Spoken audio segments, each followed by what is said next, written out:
The Galactic Empire of Karos did not announce its arrival quietly. That would have defeated the purpose. Its armada translated into human-controlled space in perfect geometric formation. Capital dread forms at the center, layered escort rings radiating outward like a ceremonial crown. Every hull gleamed with conquest markings older than most civilizations humanity had ever cataloged. Planetary defense sensors across the solar sphere lit up instantly. Human systems did not fire. They did not scramble fleets. They did not raise shields. They opened a diplomatic channel. Emperor Vraxthel regarded the human representatives from his throne of fused starbone and obsidian alloy. His presence alone had driven entire species into submission. Even hardened war castes trembled beneath the weight of his voice. He activated the broadcast. "People of Earth," he declared, his words amplified across every open frequency. "You stand before the Karos Imperium, the final authority of this galaxy." The human delegation appeared on screen. 7 of them, unarmored, unaugmented, seated at what looked disturbingly like a conference table with mugs and paper folders. One of them was sipping something. "Your expansion has gone unchecked for too long," Vraxthel continued. "Your species has failed to show proper deference." The humans listened politely. That was unexpected. Most species begged. Some threatened. Others attempted deception. Humans simply nodded. "Today, you will acknowledge your place," the Emperor intoned. "Or we will demonstrate it." A pause. The lead human, a woman with loose hair and tired eyes, tilted her head slightly. "Sorry," she said. "Can you repeat that last part?" A ripple of irritation passed through the Karos command dais. Braxtel repeated it, word for word, perfectly. Silence followed. Then one of the humans snorted. A sharp, involuntary sound. The Emperor narrowed his eyes. "Is something amusing?" The human covered his mouth. Sorry," he said. "I thought, never mind." The woman frowned slightly. "No, wait," she said. "I also want to make sure I heard this right." She tapped her tablet. "You're claiming galactic authority based on what exactly?" Braxtel gestured, and the projection shifted. Star systems highlighted in crimson. "Thousands of them. Conquest," he said. "Tribute. Fear." There was a beat. Then another human leaned back in his chair. "Oh," he said. "Oh, wow." He laughed. Not nervously. Not hysterically. Just genuinely amused. The sound echoed through the channel. The other humans looked at him, then at the map, then at each other.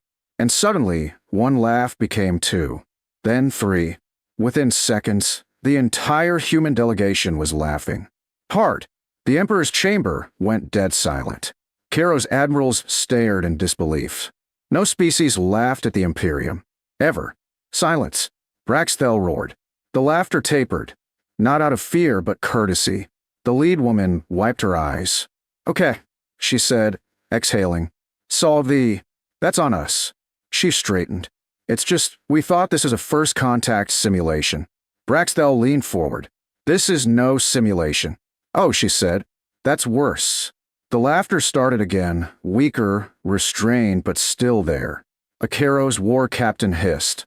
"They mock you, my Emperor." Braxtel raised a claw. He focused on the human woman. "You find our authority humorous?" She considered.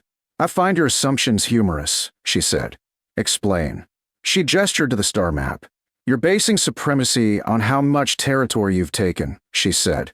"That's very early stage thinking." Braxtel's eyes flared. "We have destroyed empires older than your sun." "That's great," another human said. "Have you ever run logistics for one?" The Emperor blinked. "What?" The human leaned forward. "Because conquering space is easy," he said. "Running it without collapse is the hard part."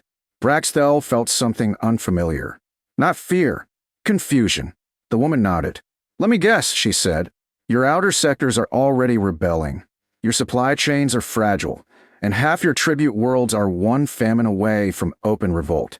The chamber stiffened. Al began an advisor. The woman shrugged. "Empires are predictable." Braxtel snarled. "You will submit or burn." The laughter stopped. Instantly. Not because of the threat. Because of the phrasing.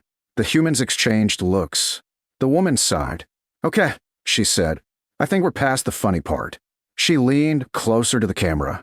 Are you actually threatening humanity? Braxtel rose from his throne. Yes. The human man who had laughed first rubbed his face. Oh no, he muttered. Another human asked quietly, do we warn them? I think the brief went out, someone replied.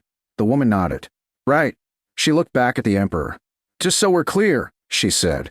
You think this ends with us submitting, or being erased? There it was. The mistake. The humans didn't argue. They didn't threaten back. They didn't even look offended. They looked disappointed. The woman closed her tablet. Okay, she said.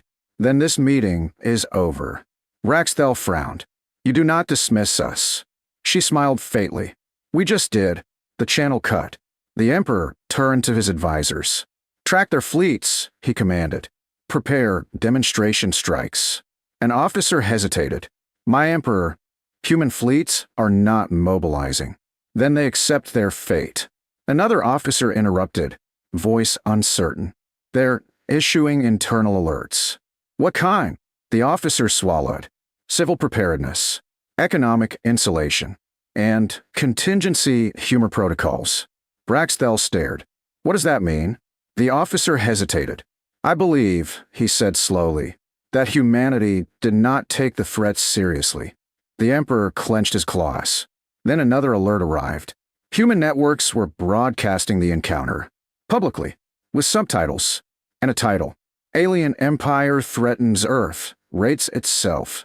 The comment counter was exploding. Braxtel felt something twist in his chest. The laughter had stopped, and for the first time since ascending the throne, the Emperor wondered, what kind of species laughs first, and only later decides whether to fight? The laughter ended off camera. That was the part the Kairos Imperium never understood until much later. To them, laughter was weakness, an involuntary sound made by prey when fear overwhelmed reason. When a human network's filled with clicks of the diplomatic exchange, spliced with captions and reaction overlays, Emperor Braxtel assumed it was bravado. A final, childish denial before extinction. He was wrong. The laughter was not denial. It was classification. Within minutes of the broadcast, human systems flagged the Kairos Imperium under a category that had not been used in decades. Legacy threat. Obsolete doctrine. That designation did not trigger mobilization. It triggered procedure. Across Earth and its allied systems, people watched the video. Not with panic. Not with outrage. With the same expression one made when watching an old historical reenactment get basic facts wrong. Memes spread faster than fear. But beneath the humor, deeper systems woke up. Trade algorithms began rerouting quietly, deprioritizing Kairos-linked space. Insurance markets adjusted risk profiles upward. Long-term investment funds withdrew from frontier systems bordering the Imperium, not because war was imminent, but because instability had been confirmed. Humanity was insulating itself, not against invasion, against inconvenience. On the Kairos flagship, the Emperor ordered the first demonstration strike. A single human-aligned relay station, uninhabited, symbolic. The fleet charged weapons, and waited. The shot never came. Report, Braxtel demanded. The tactical officer stared at his console. Our fire control systems are awaiting authorization. We are the authority. Yes, my Emperor, but the targeting solution is being overridden. By whom? The officer hesitated. By our own logistics AI. The bridge fell silent. That is impossible, Braxtel said. The officer's mandibles trembled. The AI is refusing to expend munitions due to supply projections. What projections? It calculates that engaging human space will trigger cascading sanctions across shared manufacturing frameworks. Ammunition replacement probability drops below survivable thresholds within 3 cycles. Braxtel stared. Then override it. We tried, the officer said. It locked us out. Another alert chimed. Human software licenses for Kairos fleet subsystems had been revoked. Not maliciously, automatically. Compliance clauses buried deep in centuries-old contracts triggered upon receipt of an extinction-level threat broadcast. The Emperor realized something then. Humanity had not been surprised by the Imperium's rival. They had been waiting for someone like them. Open a channel, Vraxthel snapped. The human delegation reappeared. This time, no one was laughing. The woman with the loose hair looked tired again. Not amused. Not afraid. Just finished. You're experiencing some technical difficulties, she said. You sabotage us, Vraxthel accused. She shook her head. No, she replied. You disqualified yourself. By threatening us. By revealing how you think, she said. Vraxthel bristled. We think in terms of power. And that's why you lost the moment you spoke, she replied. She brought up a comparative display. Human history. Empires highlighted in red. Roman. Mongol. British. Corporate. Ideological. All of these believe conquest was the hard part, she said. None survived the maintenance phase. You compare us to your failures. No, she said softly. We compare you to our lessons. Vraxthel leaned forward, then explained the laughter. The woman did not look away. Because you introduced yourself like a caricature, she said. Big fleet, big speech, absolute authority. She sighed. That works on species who still believe power is loud. What is power, then? Vraxthel demanded. She paused. Power, she said, is making sure no one notices when you stop participating. She gestured, and new data appeared. Caro's trade nodes blinking offline. Neutral systems closing ports. Client species filing emergency neutrality declarations. Your empire, she continued, is optimized for fear compliance. Ours is optimized for redundancy. Vraxthel's voice dropped. You planned this. We planned for someone like you, she replied. Eventually, the Emperor looked around his bridge. His fleet was intact. His weapons were charged. And yet, nothing worked. What happens now, he asked. The woman folded her hands. Now, she said, you decide whether you want to be a cautionary tale or a footnote. Out! Withdraw, she said. Publicly. Apologize. Reframe your imperium as a regional authority instead of a universal one. And if we refuse? She met his gaze. Then nothing dramatic happens, she said. That's the part that scares most empires. The channel closed. Over the next days, the galaxy watched something unprecedented. The Caro's imperium did not fall in battle.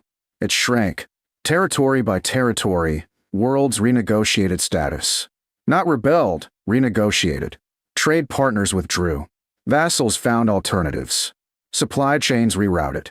The emperor still ruled. But he ruled less, and less, and less. Humanity never fired a shot, never issued a counter-threat. They stopped laughing, and that silence did more damage than any fleet ever could. Years later, at the Galactic Academy, cadets studied the incident. They didn't call it a war. They called it the misread. The moment an empire mistook laughter for weakness, and learned too late that when humans laugh at your threat, it's because they've already decided you're not the final boss. Just another outdated system about to be deprecated.